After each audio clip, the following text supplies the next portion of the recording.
యూరోప్‌లో స్విట్జర్లాండ్ అనేది cost of living పరంగా ఎక్కువ అని అంటారు. యెస్, కాస్ట్ ఆఫ్ లివింగ్ ఎక్కువే. కానీ క్వాలిటీ కూడా అంతే ఎక్కువ. నువ్వు ₹10 పెడతావంటే ₹10 వాల్యూ వస్తది నీకు. Like if you go to train ఎక్కావనుకో, ఆ ట్రైన్ ఎంత సెక్యూర్డ్‌గా ఉంటది, టైమ్‌కి ఆన్ టైమ్ ఉంటది, ఎంత క్లీన్‌గా ఉంటది.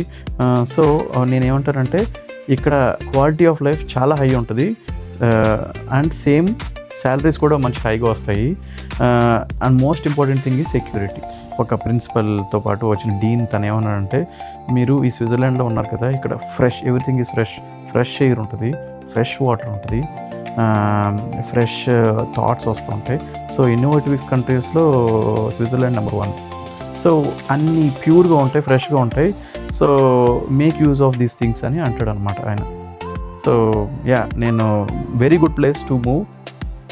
అండ్ దెన్ ఇన్ని పాజిటివ్స్లో ఉన్నప్పుడు డ్రాబ్యాక్స్ కూడా 1, 2 ఉండకపోవు. నాకు తెలిసిన 1, 2 లాంగ్వేజ్ బ్యారియర్. ఎవరైనా వస్తే వీళ్ళకి ఇక్కడ లాంగ్వేజ్ వెంటనే రాదు, అందరూ జర్మన్ మాట్లాడతారో లేదో తెలియదు. బట్ స్టిల్ లాంగ్వేజ్ అనేది పెద్ద బ్యారియర్ కాకపోవచ్చు టు సర్టన్ ఎక్స్టెంట్.